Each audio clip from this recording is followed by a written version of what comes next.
My name is Thomas F. Miller. Thomas, Thomas, middle initial F, Miller. Easy name. Yes, very easy. Yeah. What is your birthday? April 22nd, 1943.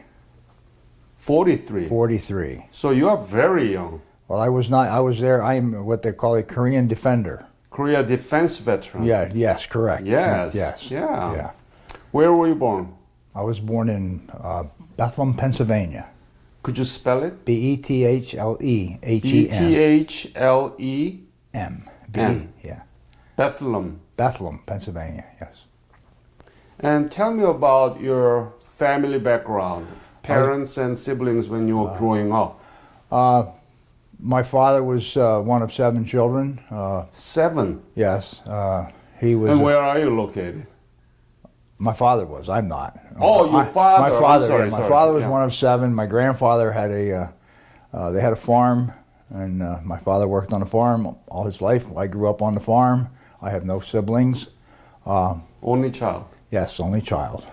What kind of farm was it? I mean, I'm very interested in knowing more about this farm. We had in the early years when I was very young, we had chickens, cows, pigs. How many cows? Oh, at that time he probably had about 20. Oh. You know, small farm. At that time, average farm Yeah. for in the area. We had he used to have pigs and sell pigs and slaughter those, and chickens, sell the eggs, slaughter the eggs and sell chickens and so forth, and of Plenty course of sold meat. milk. Yes, and so as I grew up, the farming changed, and it became more of a thing that you had to be one or the other. So my dad stuck with dairy. So when I went to high school, I told my dad that I was going to take the agricultural, which at that time they had a Future Farmers Association. You took all associated things with farming, and my dad says, "No, you're not." He Oh, said, why not? You are not taking farming. He said, "You want to be a farmer? I'll teach you how to be a farmer. You learn something else in high school. You either take college prep or you take business course," he said. So I took college prep, which I didn't go to college, but I came out of high school. I worked on a farm for a while. So what high school? Penn Argyl, capital P-E-N, capital A-R-G-Y-L. A-R-G-Y-L. L. Pronounced Penn Argyl. Penn Argyl, but Penn Argyl. yeah, some people pronounce it Penn Argyle, which they think of the Argyle socks, if you're familiar with those from years I'll back. pronounce as you like. Penn Argyl. Yeah, Penn Argyl, correct. High school. It's high school, yeah. When was it that you graduated? 1961. That's the year that I was born. Ooh, okay. Let me ask Then I know this. how old you are.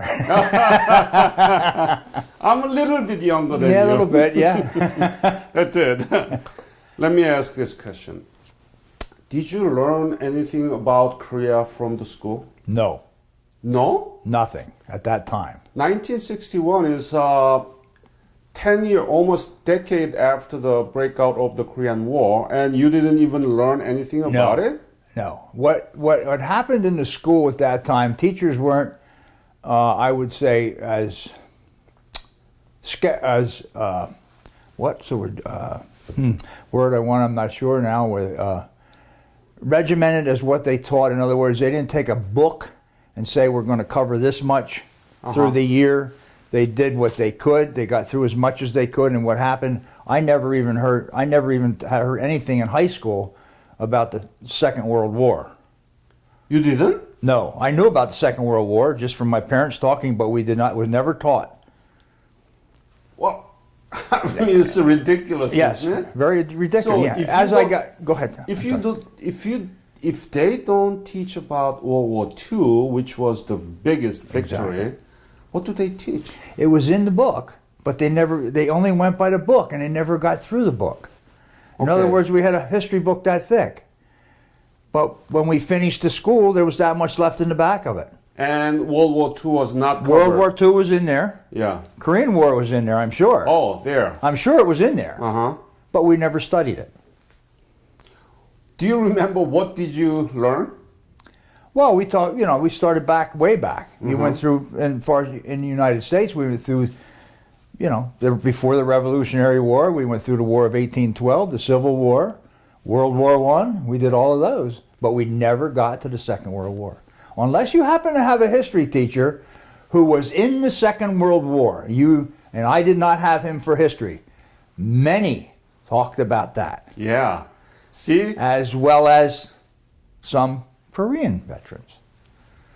that's the whole point that I want to make, because now teachers, both teachers and students, they do not look up to the history textbook.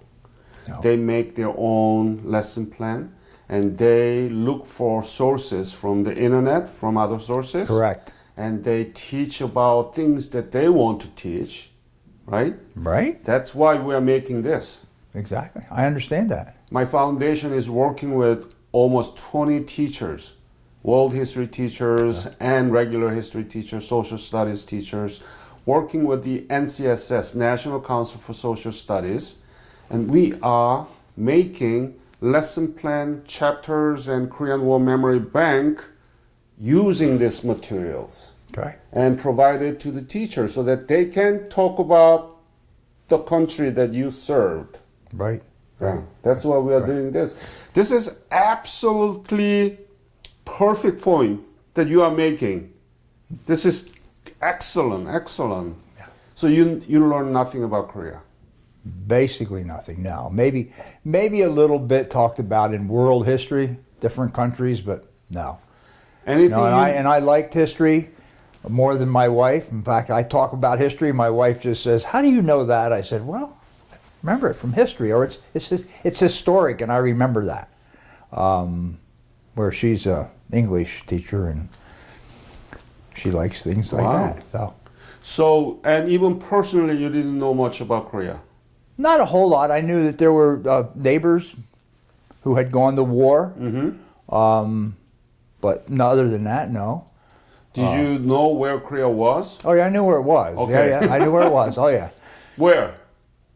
Asia. Asia, Asia, right? yeah, yeah. Between Japan and China. Yeah, you got it. Yep, that's it. Yeah. No, not a whole lot, really, to be Yeah. honest. Yeah. That is Knew about real- the 38th parallel. Didn't really heard about it. Didn't really know what 38th parallel was. Had no idea what they meant when they said stop at the 38th North, South Korea, South. Really, not a whole lot. Not as much as some things I think that we should know about. And now you are the Korea defense veteran, Correct. right? Yes. Could you define Korea defense veteran? Korea defense veterans are veterans who served on the land in Korea after the Korean War. Any time that you served there. I served there I got there in, let me think, the end of June of 1965, and I came home in July of 1966. I was stationed. Well, Exactly. That's the perfect definition. But by the definition of federal government of the United States, the war, official war, start from June 25th of 1950 and goes up to 53. January 35, 1955. Okay. They extended period Okay. so that they Yeah. can have a more benefit for the GI. Yeah. So anybody who served after January 31st of 1955 fits to the Korea defense veteran. Correct. And that Yeah. was, which you probably know, was started by the Korean War veterans because they knew they were getting older, and naturally, in X number of years, there wouldn't be any left. So they wanted the Korean War to keep the memory of it, the memory of those who served, and that's the idea. And of course, I was asked to join, and I joined right away when I found out about it because When did you join? right after they were formed, I think before the chapter even had their charter. So, No, I mean, when did you join the military? Oh, military? I was drafted. Drafted. Yeah. When? Drafted. October 1964. So what did you do between graduation of high school until you were drafted? Worked on a farm. Okay.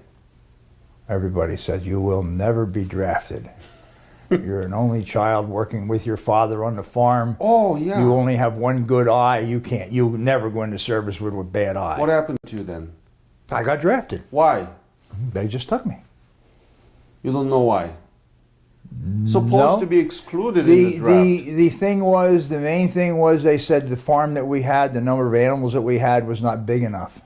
That it didn't take two people to run it, that one person could do it, which was, and my dad, my dad got a lawyer and wrote a letter to the draft board even, when I got classified that I could be drafted. And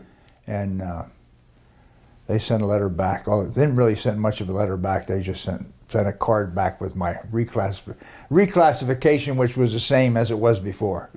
So You should have added more cow to the farm. well, he did. He did, but it wasn't Really? enough at the time. Yeah, we It were up didn't to work. around 40 cattle. So you are destined to be in Korea. correct. Yeah. And I accepted that. I accepted that I'm being drafted. I'm not going to. I'll make the best out of it, and I did, and I enjoyed it. As many people say, I hated it, but I enjoyed it. I really did. Even my time in Korea, So where did you go to get the basic military training? Fort Gordon, Georgia. Huh? Fort Gordon, Georgia. Fort Gordon? Yes. Ah. How long was it? The 8 basic? weeks. 8 weeks? Yeah. What kind of drill? Just basic training. Marching, Everything. shooting? Oh yeah, shooting, everything you need. Hand-to-hand combat. And then after that? I went to Columbus, Ohio, so a defense construction supply center, which I had never heard of, but there's one out there. What did you do there? I was a clerk, office.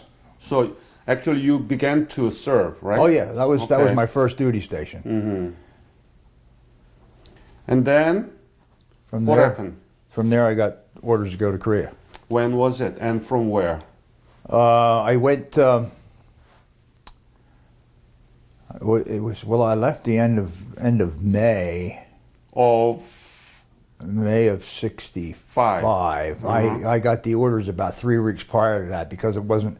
They can normally give a month. You can have a month's leave before you go overseas, but I didn't have enough time. So as soon as I got my orders, they sent. I left. And where did you arrive in Korea? Incheon. Incheon? By ship? Yes. Oh, Yes. how was it? No, it was okay. Was it? Yeah, it was- You didn't throw up? No, I did not. Oh. No, someone told me keep your belly full and you won't throw up. And tell me about the Incheon that you saw. For the first time in your life, you didn't know where that country was. Tell me about. Be honest. I was totally surprised. Of course, we got there. There was no actual dock large enough to take the ship in. So we anchored out, and then they took us in on. I'm not sure with the LST or whether they're landing crafts. They took us in. I wish I was. There was no dock. No. They just took us in on those. You've seen. I saw them in pictures of World War II where they landed. When they landed, they load a bunch of troops on, and then it comes in, and they go up on shore, and the front end opens up, and then everybody gets off of it. We go in on one of those, which is. From there, I got on a train. Which is the train goes through normally not the best part of a town normally, and I was totally surprised at how would I say it? It was like going back in history that I read about in the maybe the 1800s in the United States. No paved roads, no facilities to speak of. Just very, very poor area all the way through, all the way up to. I'm not sure where I got off the train. I'm guessing probably in Seoul. That would be my guess. I'm not sure. Mm-hmm. And then from there we went by. The first thing was a truck, and then they dropped some off, and then we went further. I think the last I just went in a small truck, and I wound up at Po Wani. What? Pobwani, I think is the name of the little town. Pogwanni, Yeah, near Yonjiko. Yeonjiko. Yeah, they're little villages up in Up in where? north. North. Yeah, up. I'm not sure how far we were from Panmunjom.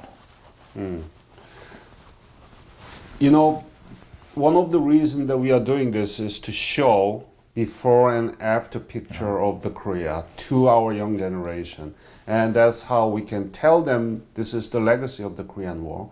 You are not in the war, you were not in the war, but you were in 60, even decade after the war. yeah. And still Korea looked like a 18th century, 19th century Yes. of the United Yeah. States. Oh, so yeah. give me those details. And that's will really The help. little village I got into was, like I say, it was very small, and it was little. I was assigned to a artillery battalion, and there was, of course, they had 155 howitzers and that sort of thing. And I ended up I originally worked in the orderly room headquarters, and then they moved me to supply. I had a supply.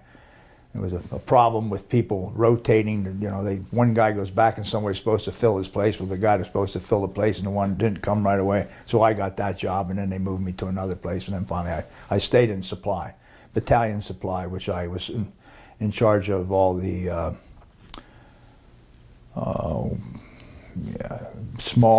mostly small parts for the guns that were needed for if they actually had a war. I had all the important parts in a trailer that I had to take care of, plus all the other day-to-day things. We had Koreans worked in our office. As far as the town or the villages were concerned, it was just unbelievable. Everything was dirt, thatched roofs. Yep, that's No facilities. I mean, no facilities. Of course, the kimchi, the honey pots. honey pot. Tell them what is honey pot. Honey pots is Human waste. human waste in buckets, large buckets, carried on a yoke and carried out to the rice paddies and To do what? fertilize the rice. Yeah, that was our That was the fertilizer, yes. And we were told, don't eat anything in the village because of the fertilizer. We got shots for it, but, like the stores, little stores with meat hanging in the windows, which looked like, didn't look to be refrigerated, and it was just the way it was. There was no refrigerator. No facilities. The only facilities I ever saw were in Seoul. Occasionally I would. So We were allowed. Speaking of facilities, we were allowed to go.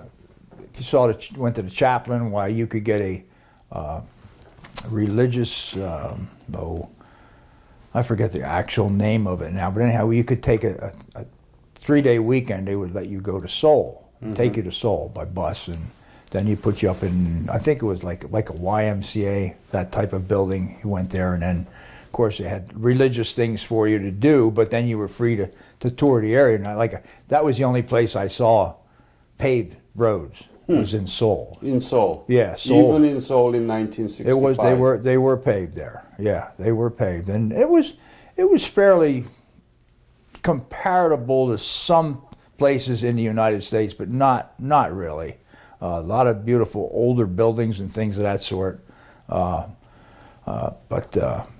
as far as where we were, the only vehicles we actually saw, other than the military vehicles, were little buses, which everybody called kimchi buses, because when you got on, it was all locals that traveled on it. So when you got on, all you could smell was kimchi because everybody ate kimchi. So we called them kimchi buses, and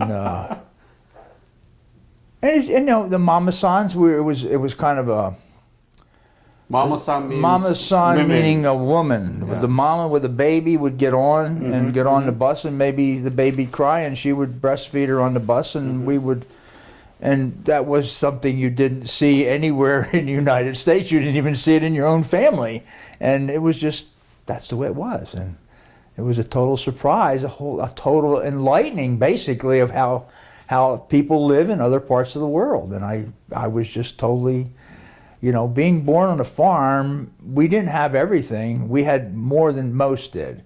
We had indoor plumbing, and we had central heating system, which many of the farmers didn't have when I was a young boy.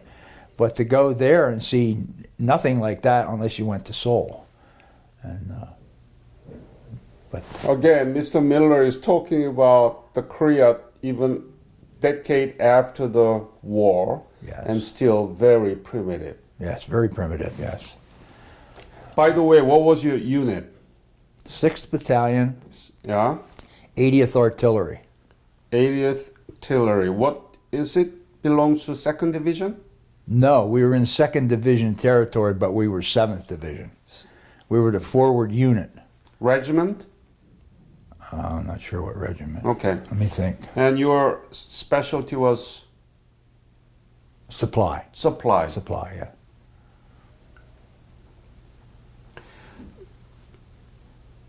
Any other scene that you want to describe? We did go up. We went. They took a group to Panmunjom for training, for a POW training. That's where that likely that Mr. President likely to meet with the Kim Jong Un. Yes, that's what I thought. Maybe, yeah. Yeah, that's where we went. We were up there. They did training up there and treated us like we were. I mean, it was our own people, but treated us like prisoners of war. What might be expected when you are taken as a prisoner. We did that training up there. That's the only time I was ever up actually at DMZ or near the DMZ. We did some field things in that south of there. Different times they'd call alerts when something happened. If there was something going on, if the North Koreans were doing movement next to the DMZ, a lot of times they'd put us on alert, and then we'd have to go out in the field for a week. But I didn't spend a lot of time out there because I was in headquarters supply, so I would take supplies out. Sometimes we'd stay out with them if it was a full thing. Why we would all go out, but sometimes we just shuttled back and forth with fuel and rations and things like that. But What was your rank at the time? when I left, I was a specialist 4th class. I'm sorry? Spec 4. Spec 4, which is equal to corporal. Corporal. Yeah, corporal. And how much were you paid at the time? Oh, not much. Tell me. I'm not sure. Less than $100 a month. No, you kidding. No, it was less than 100. Korean War veterans paid like $75, $80. Not much more than that. Really? No, not my pay wasn't. No. Less than $100. I'm sure. Yeah, less than $100. Yeah. Wow. Yeah. You were fed and you had a place to sleep. Where did you sleep? We had Quonset huts. A little bit better than people who In the slept war. in the foxhole. Right. Exactly. Yeah. Quonset hut. They're called. They're rounded. Yeah. How was With food? no central, with a kerosene stove in the Kerosene middle. Yeah. stove. No shower there. You had to walk from where I was. Maybe you walk back maybe 50 feet. No, yeah, 50, 60 feet. That's where the bathrooms and the showers and everything were. So They had a hot shower there? they had hot water at times. At times. Yeah, yeah. Meaning? You knew you had to hit it the right time. You go, but you more than likely you were getting a warm or a cold shower because there wasn't. They didn't have the. It wasn't like it is today, and it wasn't like the folks had down at Seoul. They had nice billets down there and nice, but it was. No, we didn't cost you anything to live there. So what did you do with the Food? money? They had an NCO club. You could buy. They didn't give you free alcohol, and then they had a snack No bar. happy hour. No, and we had a snack bar, so you could order from the snack bar if you got tired eating in a mess hall. You order from the snack bar, so that's where your money went, basically. Did you like Korean food? No, No. I didn't. Didn't have any Korean food. It was Okay. It was all our. No need to be sorry. We did. I am sorry I did try kimchi once. You did? Yes, And you didn't like it? it was okay. Was it? Yeah, Good. it was okay. Yeah. It reminded me of our Pennsylvania Dutch sauerkraut in one way, but Pennsylvania Dutch sauerkraut does not burn your mouth. Yeah, right. Other than, like I said, your clothing, if you had a pair of boots that wore out, they brought them in. That was part of our job, that you brought your old boots in and we ordered you a new pair.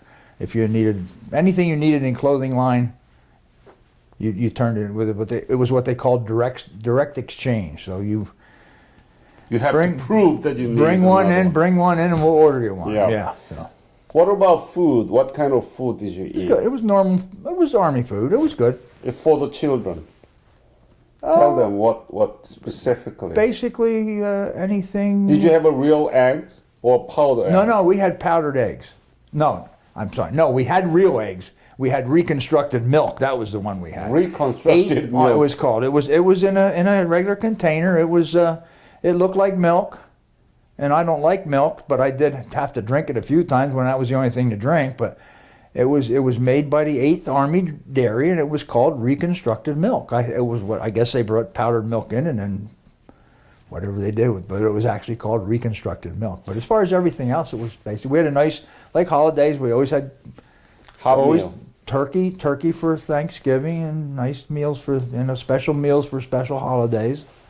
How about Spam? Did you have a Spam there at the time? No, we had no Spam. I never ate Spam until I heard about it in the Army and got it after I got out of the Army to see what it was. So I know a lot of people talked about Spam. We ate rations sometimes, but that was a rarity that was just, they had rations. They did what they called rotate rations, war rations, so they had to use up the ones that were dated from back in the Second World War to keep them fresh, they called it. Have you been back to Korea since then? No, I have not. Do you know what's going on in Korea? Oh yeah, Tell me about it. I hear that this is about after picture. This is I hear from the veterans who have gone back on the program that's offered, and they tell about all the superhighways and all the big buildings, and of course they were there during the war, so it was worse than when I was there, but tell about all the nice roads and all the nice cars, and of course you make a lot of nice cars there too. It's just a total, I'd love to see it, but I probably won't anytime, but as much as I'd like to, but it's a... Do you know the Korean economy rank in the world? No, I do not. Ranked number 11. Okay. 11th largest economy in the world. Wow. Can you believe that? No, not after not from what I saw when I was there compared to what we had in this country. Yeah. Human waste fertilizer, honeypot, right. Kimchi everywhere. Oh yes. Nothing really paved. No. Right? No, not much around, and now it's the 11th largest economy in the world. I'd love to go back there. They did a number of years ago. Someone did something on Korea, and they went to Camp Casey. Now Camp Casey apparently is still there. Yeah. Camp Casey was up the road from where we were. Uijeongbu area, yeah. Yeah. My guess is where I was probably was demolished over the years because it was Quonset huts and metal buildings, and nothing was paved. And I should say nothing. The street coming in off the main gate was paved in front of the headquarters, but other than that, everything else was dirt. We had a stream that ran through the compound, which flooded during the monsoons. That's something I don't miss. And people say, when it's raining hard, I said, you don't know what hard rain is. I said, you go to bed at night and it's pounding, and you wake up, it's pounding, and when you get up in the morning, it's pounding, and it's pounding when you go to bed the next night. And I don't know how many days it went on, and I felt so bad because the people, they didn't have any shelter, and a lot of young children were lost in things that. By 2030, Korea will be ranked number 7 in the world in its economy. That's amazing. No, I don't follow that, so I don't know. I never.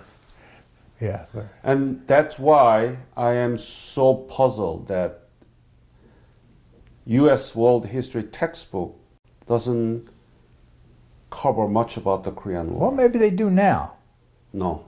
Okay. Still not. Okay. And that's why we are trying to make a lesson plan, chapters. Should be. Yeah, and Should we be. just finished the special documentary film with the Korean War veteran ex-POW, and he went to Korea last year with his great-grandchildren who just graduated from high school and take them around DMZ and Panmunjom and didn't Seoul and see. Let And they them didn't know what see- it was? Probably not. No, it's sad. It is. Yeah, Very sad. yeah. When I tell some younger people that I was in Korea, they know about the Korean War, but they don't. A lot don't even realize how many of our forces are still in Korea. And right now, I don't know how many. 27,000? Is that what it is? I would know. I think it was more than that when I was there. Oh, yeah, more than that, yes. Yeah, but and we were treated. Where the area where I was, I had no problem with the Korean people. They treated us fine. Some people complain. I Yeah. hear people say about that they weren't treated fairly, but I thought we were. The people that worked for us were. I had a man in there, Mr. Lee, and he was super. He was just a great guy to work with. He always called me Mueller. Mueller? Yeah, that was the way. That was his pronunciation, and I left it at that. That was okay. Everybody knew who he was talking about. And when one of the guys came in one day and was giving him a hard time about his English, Huh. and he looked at him and he said, "How many languages you speak, GI?" Which I thought was the greatest thing that anybody could ever say, because hey, there he was. Yeah. He could You- understand. He'd answer the phone.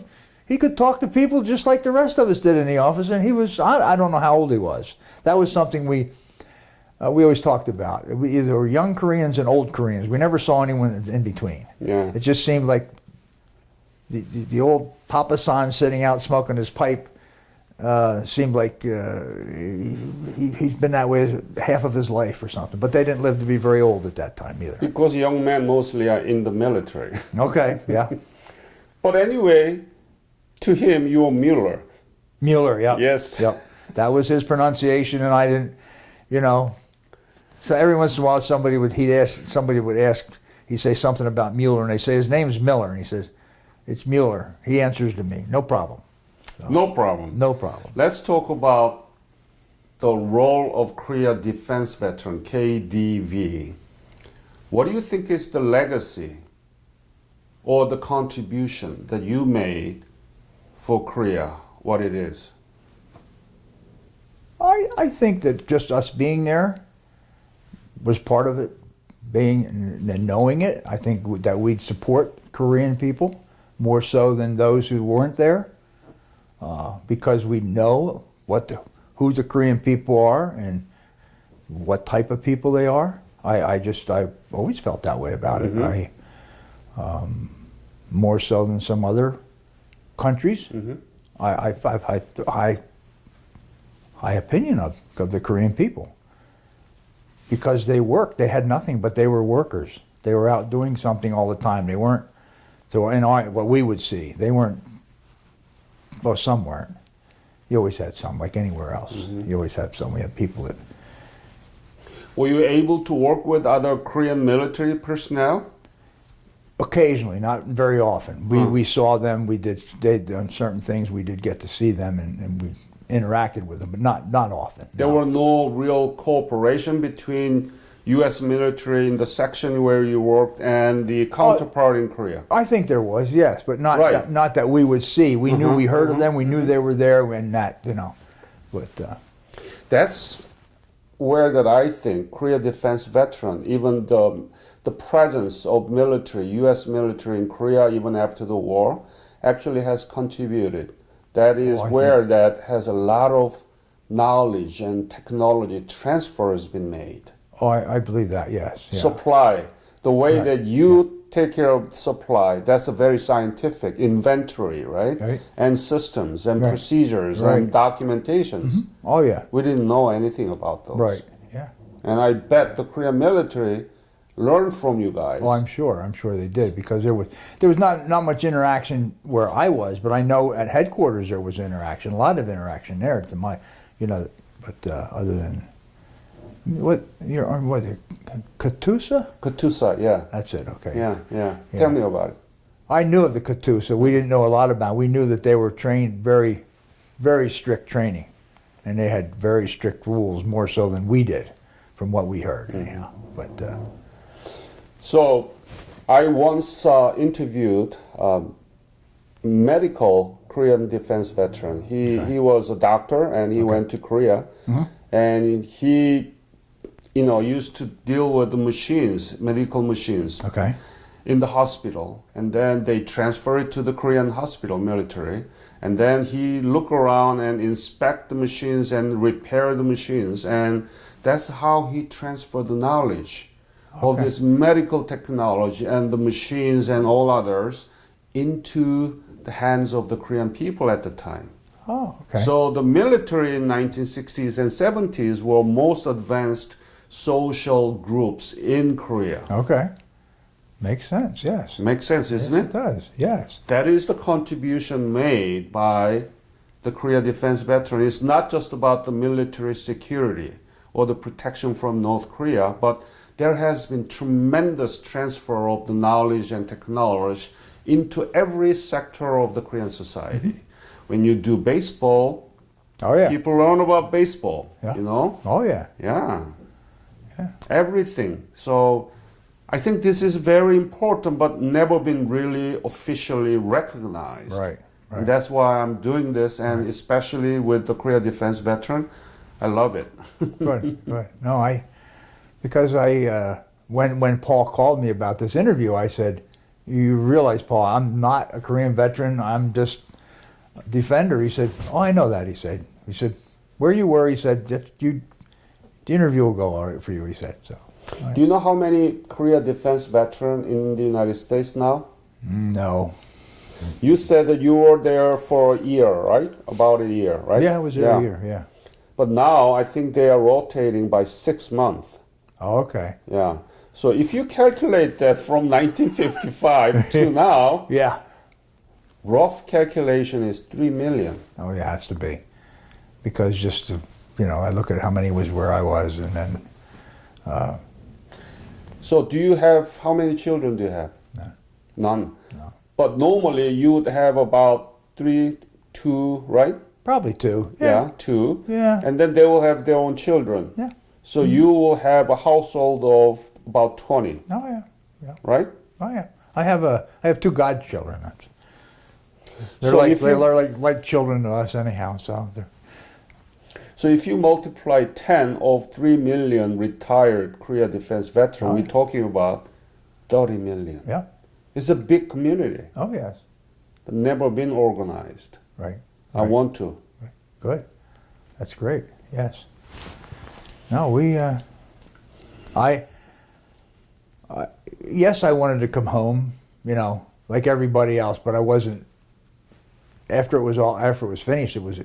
I look back on it, I wouldn't trade that time for anything, and I say that with all sincerity. I mean that. That was an eye opener, and it made me appreciate everything a little bit more. Yeah, that is the impact, right? Yes, exactly. Yeah. But now that Fel- Korea is one of the most advanced countries in the world. Yeah.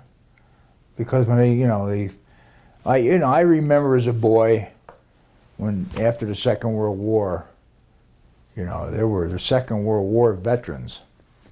If it said "Made in Japan" on it, they didn't buy it. And there's still some who they will not buy a car that they know has anything to do with Japan, which is sad. But and now with the Korean, with the Hyundais and the Hyundais, I think they're great. I don't have one, but they're great cars. Anybody who has one, I think, is happy with it, and so. So that will be your next car, okay? I don't know if there'll be a next anymore.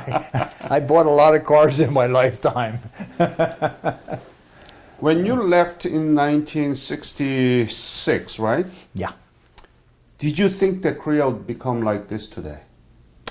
Not where it is right now. No, I did not. I didn't think. I figured things were going to happen there. They had to modernize. Things had to change, but I didn't expect. I mean, and when you look back, yes, 50 years is a long time, So a lot of things can happen in 50 years. When you look at the United States, and I often think of my grandfather, who was born in 1881, he passed away in 1961. The things that he saw in his lifetime that changed just in the United States, from the horse and buggy to the car to the jets to the, he didn't quite make it. Space. He didn't quite make it to see the first orbit of the Earth or anything like that. But the other things they saw are just unbelievable. The radio, the television. And that's the type of thing that they didn't have over there. You know, when you come from a society like we had in the United States in the 50s and the 60s and the 70s, and then go back there and see what's there, it's like, it's a different world. Am I in the same world? And it opens your eyes up to what other people are, and to think about there are still places in this world that are still like that. That for whatever reason nobody's ever said, hey, let's do something about it, other than nothing. So are you proud of your service? Oh, definitely, yeah. Probably if I had a little different situation at the time when I was getting out, I may have stayed in. I liked it. I liked it.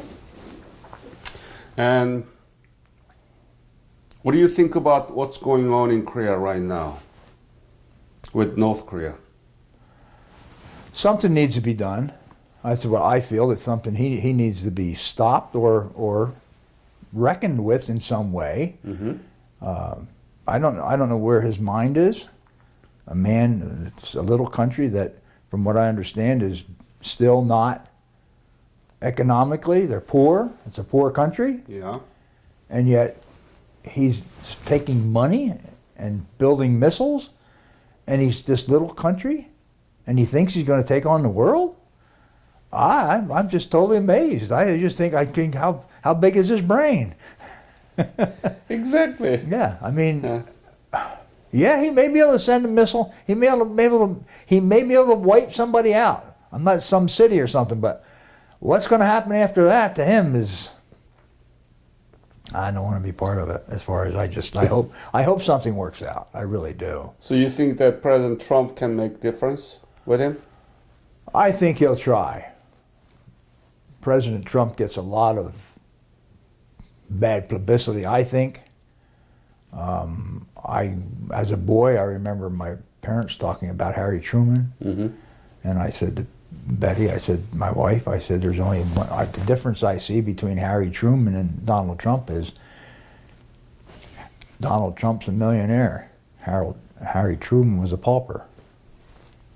Absolutely. Harry was another one. I mean, he never he never weighed his words, you know, and he was very controversial after he dropped the bomb. Yeah. Oh, that was the worst thing he could have done, and but history tells you that was the best thing could have happened. It's an awful thing when you think about killing that many people and being the best thing that could have happened, but. Yeah. It's a great honor to meet you. An honor to meet you, too. And you made an excellent points that I needed. See, even the Korea in 1960s were really like 19th centuries of U.S. Yes, they were. And now it's 11th largest economy. You are the direct witness of it, and you have a lot to tell through this video to many, many students. You never imagined that they will. Thank you for the opportunity. I appreciate it. Thank you for coming this, and thank you on behalf of Korean Nation for your service. Thank you. Thank you. You're welcome.